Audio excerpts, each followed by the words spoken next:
নমস্কার বন্ধুরা, আবারও একটা নতুন রেসিপিতে সবাইকে স্বাগত। তো চলো আজকের রেসিপি শুরু করা যাক। এখানে আমি বাটি মেপে হাফ বাটি থেকে একটু বেশি নিয়েছি চালের গুঁড়ো, আর এখানে ঠিক সমপরিমাণ সুজি নিয়েছি। তো আজ এই দুটো উপকরণ দিয়ে আজ আমি রেসিপিটা তৈরি করে দেখাবো। তো এতে পরিমাণ মতো এবার জল দিয়ে দিচ্ছি। জল দিয়ে এটাকে খুব ভালো করে একটু মেখে নেব। আর সম্পূর্ণ তেল ছাড়া একটা রেসিপি তৈরি করে দেখাবো। রেসিপিটা খুবই হেলদি একটা রেসিপি, আর ঝটপট, হাতে যদি 10 মিনিট সময় থাকে তাহলেই কিন্তু বানিয়ে নিতে পারবেন। তো ভালো করে এটাকে নর্মাল জল দিয়ে আমি মেখে নিচ্ছি।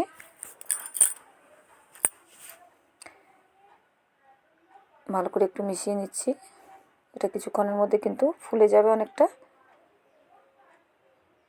তো ভালো করে আমি এটাকে মেখে ঢাকা দিয়ে 10 মিনিটের জন্য রেখে দিচ্ছি। এবারে মিক্সির জারটা নিয়ে নিয়েছি, এর মধ্যে আমি কিছুটা পরিমাণ মটরশুঁটি নিয়ে নিলাম, আর ধনেপাতা নিয়ে নিয়েছি একটু বেশি পরিমাণ।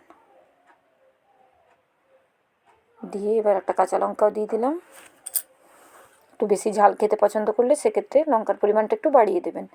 দিয়ে ভালো করে এগুলোকে সমস্ত জিনিসকে বেটে নিয়ে চলে এসেছি।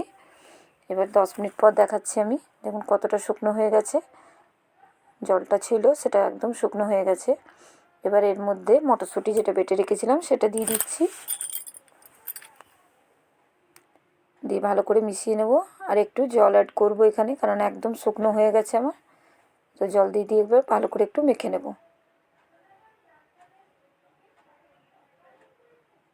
এটা একটু সময় নিয়ে মেখে নিতে হবে।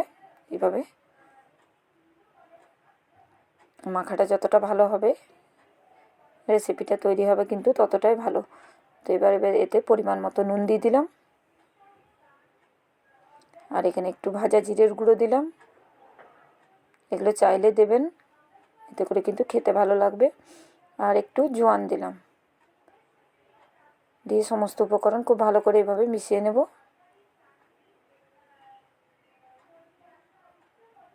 তো এখানে আর একটু জল আমি অ্যাড করব, একদমই শুকনো লাগছিল। দেখুন এরকম একটা ব্যাটার আমি তৈরি করে নিলাম। খুব বেশি পাতলা, খুব বেশি গাঢ় কিন্তু নেই, এভাবে তৈরি করে নিয়েছি। একদম রেডি হয়ে গেছে এবার রেসিপিটা তৈরি করার জন্য। তো প্রথমে এখানে আমি একটা তাওয়া বসিয়ে দিয়েছি।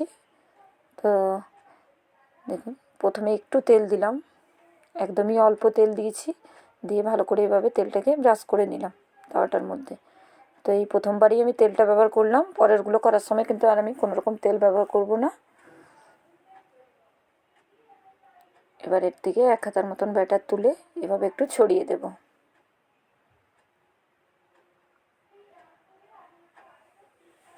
তো ছড়িয়ে একটু গোল করে দেবো যাতে দেখতে ভালো লাগে। আর একটু পাতলা করছি।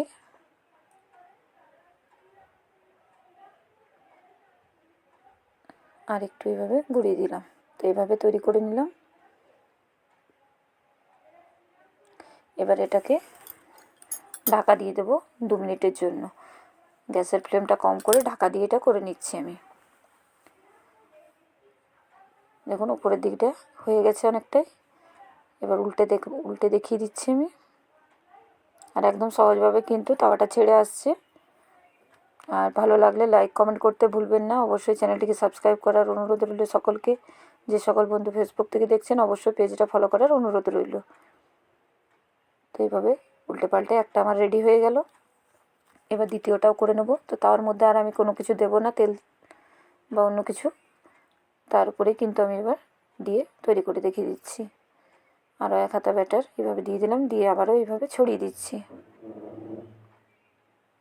এটা কিন্তু টিফিনের জন্য বাচ্চাদের একদম পারফেক্ট একটা রেসিপি। আর বাড়িতেও বানিয়ে খেতে পারেন। জলখাবারের জন্য কিন্তু একদমই পারফেক্ট। এভাবে করে দিলাম। আবারও ঠিক একইভাবে একটু ঢাকা দিয়ে রেখে দিচ্ছি। ঢাকা দিয়ে করলে ভালো হবে। দেখুন তাওয়াতে কিন্তু তেল দিইনি, কিন্তু তবুও তাওয়ার মধ্যে কিন্তু একটু চিটছে না, অনায়াসে কিন্তু তাওয়া ছেড়ে যাচ্ছে। তো বাড়িতে মটরশুঁটি থাকলে একবার এইভাবে বানিয়ে দেখবেন। এবার এটাকেও আমি তুলে নেব, আরও একটা ঠিক একইভাবে দিয়ে দিচ্ছি। এবার সবগুলো তৈরি করে আমি দেখিয়ে দেবো আপনাদেরকে।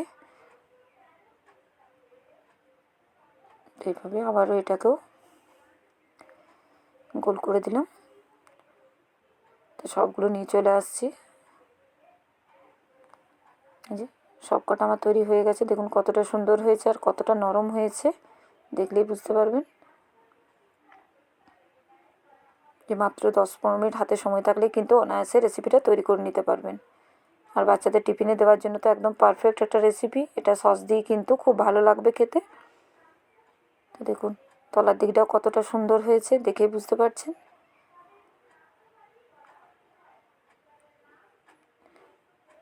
এভাবে উল্টে দেখিয়ে দিচ্ছি আমি যে কতটা সুন্দর হয়েছে তলার দিকটাও। ঠিক একই রকমভাবে উপরের দিকটা যেরকম কালারটা এসেছে, তলার দিকটাও দেখুন কি সুন্দর হয়েছে, বেশ সবুজ ভাবটা আছে। তো আজকের মতো এ পর্যন্ত।